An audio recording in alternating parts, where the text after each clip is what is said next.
Bonsoir à tous et merci de prendre le rendez-vous de ce nouveau numéro du 19h45 sur BB24, dont voici les titres. Agis vite pour le cerveau, c'est le mot d'ordre de la journée mondiale de l'AVC célébrée ce 29 octobre.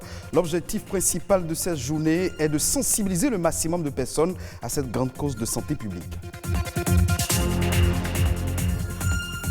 L'année académique 2020-2021 a débuté officiellement depuis hier, 28 octobre 2020, à l'université d'Abomey-Calavi. La communauté universitaire a retrouvé le chemin des amphis. BB24 a suivi pour vous la cérémonie de lancement des activités pédagogiques. Les détails. Et puis, elles sont des masques corporels souvent qualifiés de disgracieuses. Se débarrasser des vergetures constitue un combat pour certaines femmes et cela prend du temps. Il existe pourtant des moyens simples et efficaces pour les faire disparaître.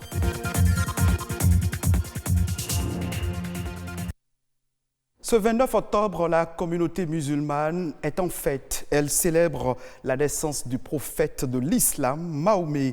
La fête islamique du Mawloud est commémorée au cours du 3e mois de l'année musulmane par les fidèles, aussi bien les sunnites que chiites. Au Bénin, la journée de ce jeudi consacrée à la célébration de la fête du Mawloud est fériée, chômée et payée sur toute l'étendue du territoire national.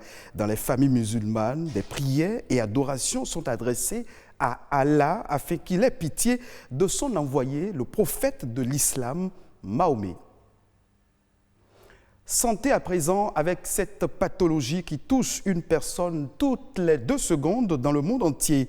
L'accident vasculaire cérébral ou en abrégé, j'y arrive, AVC. Selon l'Organisation mondiale de la santé, l'incidence des AVC pourrait augmenter dans le monde entier, passant de 16 millions en 2005 à 30 millions en 2030. D'où la nécessité, en ce 29 octobre, où on célèbre la 15e journée mondiale de l'AVC, de se pencher sur cette maladie devenue aujourd'hui un problème majeur de santé publique. Rodrigue Blondoumain et Ulvaeus Balogun nous parlent de l'AVC, de ses facteurs de risque et de la prévention.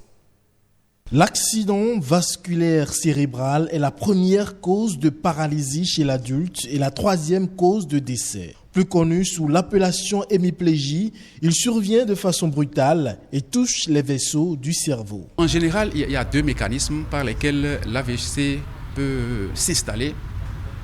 Alors, imaginez-vous dans une situation de plomberie, par exemple, où vous avez la fontaine que constitue le cœur, la canalisation que constituent les vaisseaux et le contenu de cette canalisation qui est le sang.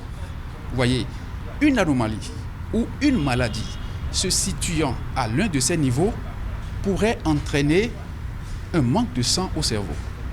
Et c'est ce qu'on appelle l'AVC ischémique.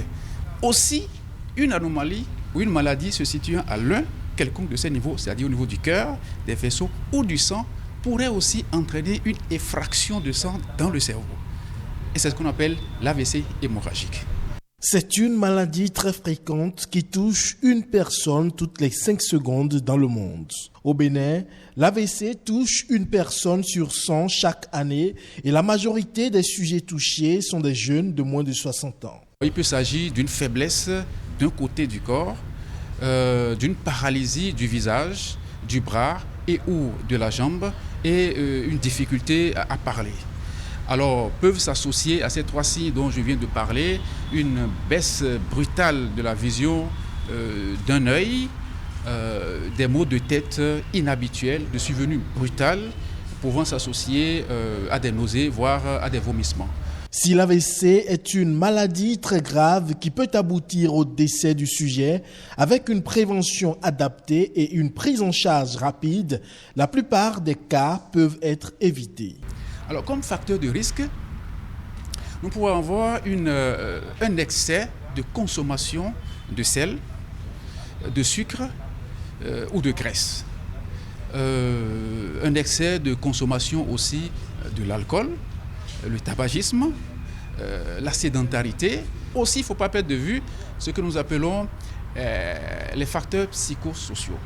Aujourd'hui, le simple stress lié à la pauvreté, à la précarité de vie et à un certain nombre de situations pourrait entraîner, n'est-ce pas, l'AVC. Un accident vasculaire cérébral peut frapper n'importe qui, n'importe où, n'importe quand. Et selon l'OMS, une personne sur 4 sera un jour touchée par un AVC dans le monde au cours de sa vie. D'où la nécessité de prévenir à travers une activité physique régulière. L'AVC étant une course contre la montre où chaque minute compte. Éducation, la rentrée académique universitaire 2020-2021 a officiellement démarré hier mercredi à l'université d'Abomey-Calavi. Occasion pour les autorités rectorales de faire le bilan de l'année académique écoulée et de définir les grandes orientations de l'année qui s'ouvre. Ramatou Lawani et Mila Zopota.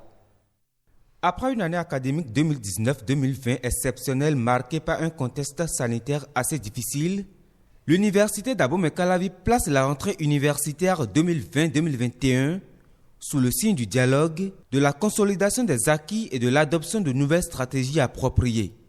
Pour plus de visibilité de l'UAC, tous les enseignants-chercheurs, sans exception, devraient poster sur la plateforme BEC de l'UAC toute leur production scientifique. De plus, le vice-recteur chargé de la recherche universitaire, secrétaire permanent du conseil scientifique, devra disposer de son site web. La généralisation de la délivrance des diplômes en anglais dans toutes les écoles et entités avec l'appui du STIPL. L'élaboration du document de politique d'insertion professionnelle. Voilà quelques-unes des perspectives pour l'année qui vient. Des engagements pour donner une vision plus dynamique à ce haut lieu du savoir, inclin aujourd'hui à un nouveau paradigme. Une vision partagée par les différents acteurs du monde universitaire qui entendent relever ces défis avec abnégation. Pour un enseignement équitable et de qualité, il y a les réflexions des amphithéâtres et salles de cours de 2018 à 2021, la promotion de la recherche scientifique de qualité et l'innovation technologique au service du développement. Au début de cette nouvelle année académique, je voudrais rassurer une fois encore les autorités à divers niveaux que l'accompagnement du personnel administratif aux côtés des enseignants pour un meilleur suivi et encadrement des étudiants ne leur fera point défaut.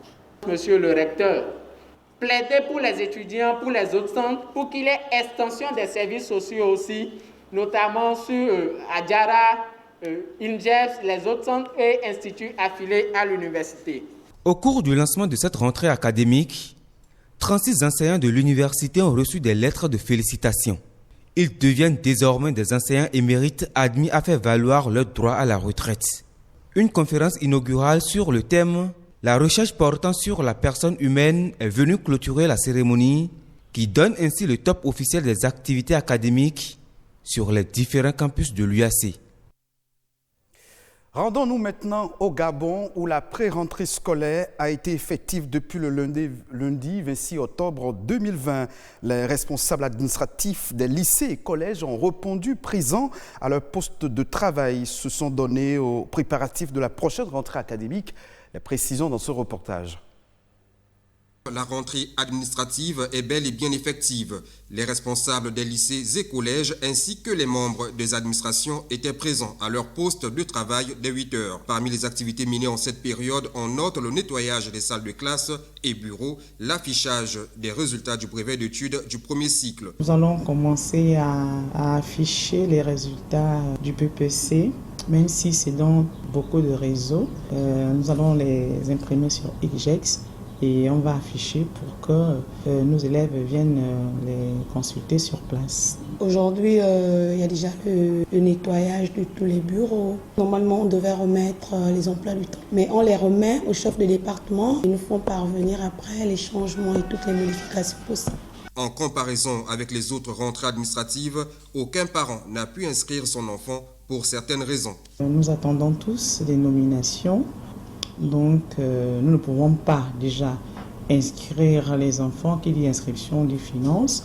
Nous avons un mauvais souvenir de la chose depuis l'année dernière. Pour les inscriptions, on a la hiérarchie qui nous a demandé de ne pas d'abord faire les inscriptions.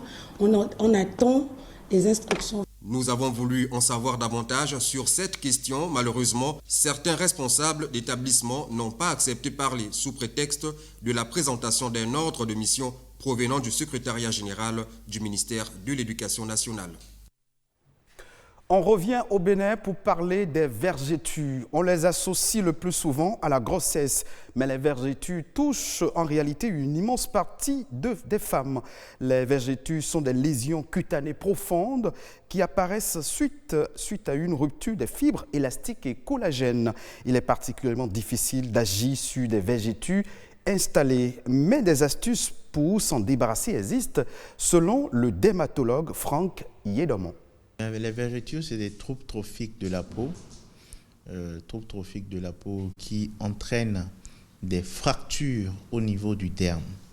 Vous avez l'individu qui, à cause d'une forte prise de poids, ou bien donc alors d'une maigreur relative qui est rapide, va développer donc alors des fractures au niveau donc alors de l'étirement de la peau. Ces fractures sont les vergetures. Les vergetures ne sont pas une maladie à risque de donner des complications. La seule complication, c'est le caractère esthétique. Ensuite, il y a un phénomène important aussi qu'il faut dire, c'est l'utilisation de produits éclaircissants. Vous avez des crèmes, des produits qui sont vendus dans les pharmacies, dans les marchés, dans les boutiques, en général, qui peuvent contenir des corticoïdes. Et donc, vous allez voir que les femmes qui se dépigmentent, même qui sont minces, qui n'ont aucune prise de poids, qui n'ont aucun facteur, cette dépigmentation, donc alors, en créant l'atrophie cutanée, peut multiplier les vergetures. Il y a 3 types de traitements. Il y a d'abord des crèmes qui sont proposées à base d'oxacéprol, qui sont utilisées et qui ne donnent pas de bons résultats. Vous avez 20% donc d'amélioration, donc ce qui est faible. Et ensuite, vous avez deux autres traitements qui marchent beaucoup plus, qui peuvent vous donner des résultats jusqu'à 80% si la vergeture est jeune.